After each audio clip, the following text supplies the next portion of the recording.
అదే మారిగా ఒక నిర్దిష్టమైన కార్యక్రమంతో మేము ముందుకు వస్తున్నాం. నేను 6 సూత్రాలంటే సూపర్ 6 తీసుకొచ్చాం. పవన్ కళ్యాణ్ గారు 4 సూత్రాలను యాడ్ చేశాడు. టాప్ 10 కింద సూపర్ 10 కింద మీ దగ్గరకు వస్తున్నామని చెప్పి కూడా నేను మీకు తెలియజేస్తున్నా. అందులో మా ఆడబిడ్డలకు ప్రత్యేకంగా ఆడబిడ్డ నిధి. ఒక ఆడబిడ్డ ఉంటే కుటుంబంలో 1500, ఇద్దరుంటే 3000, ముగ్గురుంటే 4500, నలుగురుంటే 6000. ఆంక్షలు లేవు. మొదటి తారీఖున జీతాల మరిగా మీ ఇంటికి వచ్చే బాధ్యత, మీ అకౌంట్కి వేసే బాధ్యత మేము తీసుకుంటాం. అదే సమయంలో ఏదైతే పిల్లలున్నారో అమ్మకు వందనం కింద ఒకే ఆలోచన చేశాం. తల్లికి వందనం కింద ఒక బిడ్డ ఉంటే 15,000, ఇద్దరుంటే 30,000, ముగ్గురుంటే 45,000, నలుగురుంటే 60,000, 5 మంది ఉంటే 75,000 కూడా ఇవ్వడానికి మేము సిద్ధంగా ఉన్నాం. భవిష్యత్తులో పిల్లలే మన సంపద. వాళ్ళని చదివిస్తాం, నైపుణ్య కేంద్రాలు పెడతాం. ఎవరెవరికి ఏ నైపుణ్యం ఉందో పవన్ కళ్యాణ్ గారు చెప్పినట్టు నేను ముందుగానే అభిరుచులు కానీ వాళ్ళ నైపుణ్యాన్ని బేరీ చేస్తాం. ఎట్లయితే జనగణన చేస్తామో స్కిల్ మీద ఎక్కడికక్కడ ఎన్యూమరేట్ చేస్తాం. మీ యొక్క ప్రపంచంలో ఉండే అవకాశాలు చూస్తాం.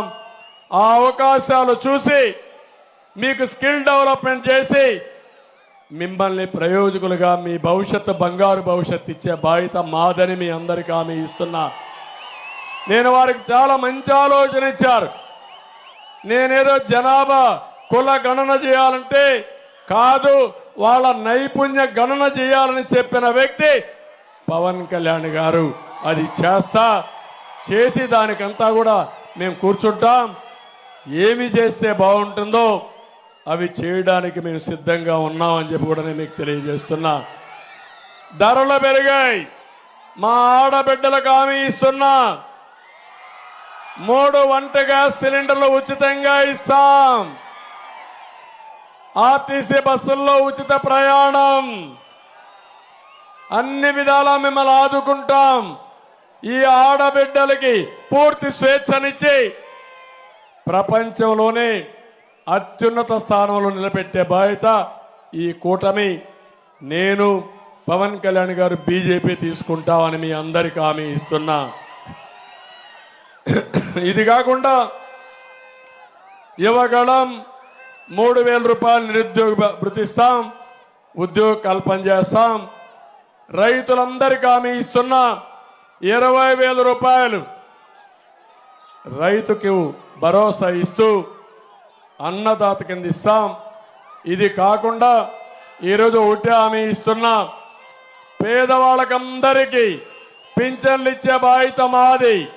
పింఛన్లు పెట్టిందే తెలుగుదేశం పార్టీ. 200 రూపాయలు 2,000 చేశాం.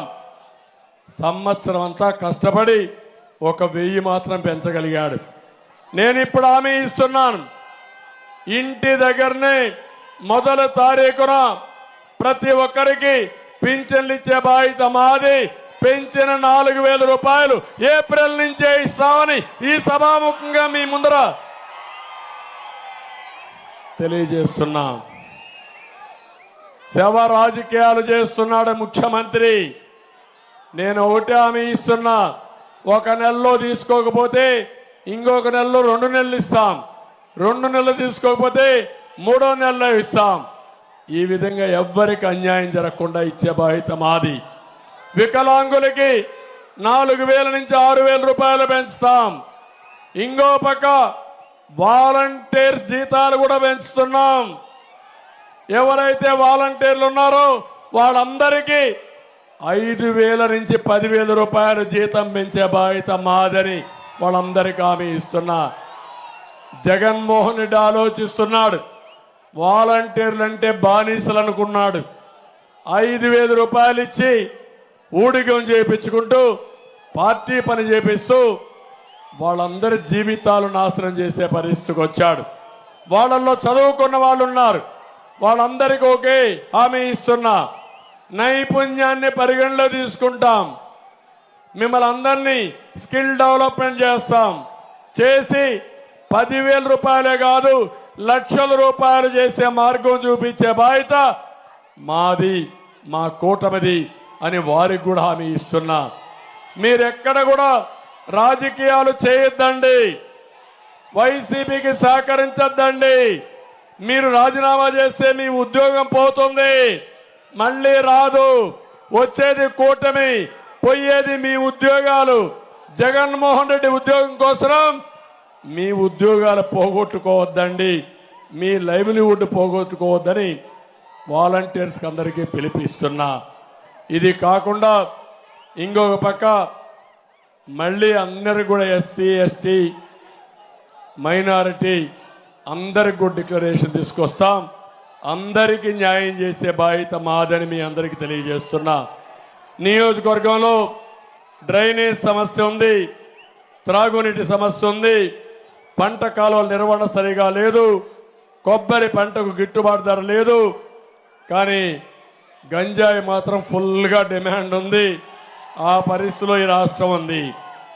అందుకే మేము ఆలోచిస్తున్నాం, కొబ్బరి ఆధారంగా పరిశ్రమలు తీసుకొచ్చి తద్వారా మీ ఆదాయం పెంచే మార్గాలు ఏమున్నాయో అవన్నీ చేస్తామని చెప్పి కూడా మీకు తెలియజేస్తున్నా. ఇప్పుడే నేను చేనేత కార్మికులు చూశాను, వాళ్ళందరికీ బండారు లంకలో చూశాను. వాళ్ళు ఎంతో అభిమానంగా మాకు స్వాగతం పలికారు. ఇప్పుడు ఇచ్చే 24,000 రూపాయలు చేనేత చేయూత పథకం కొనసాగిస్తాం, దాన్ని రద్దు చేయమని మరొకసారి మీ అందరికీ హామీ ఇస్తున్నా. అదే కాదు, ఇన్ని రోజులైనా ఆధునిక ప్రపంచంలో కూడా చేనేత పరిశ్రమ చాలా ఇబ్బందుల్లో ఉంది, వాళ్ళకి న్యాయం చేసే బాధ్యత తీసుకొస్తాం.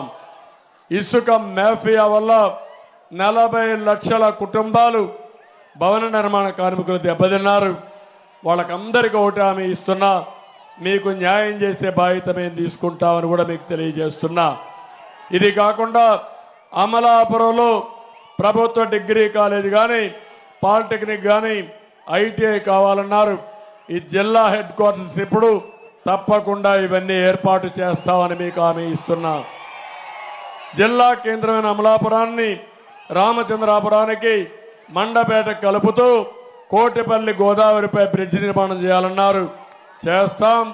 కోటిపల్లి అదేమో నర్సాపూర్ రైల్వే లైన్ ఏదైతే బాలయోగి గారు ఆశించారో అది కూడా పూర్తి చేసే బాధ్యత మేము తీసుకుంటామని మీ అందరికీ హామీ ఇస్తున్నా.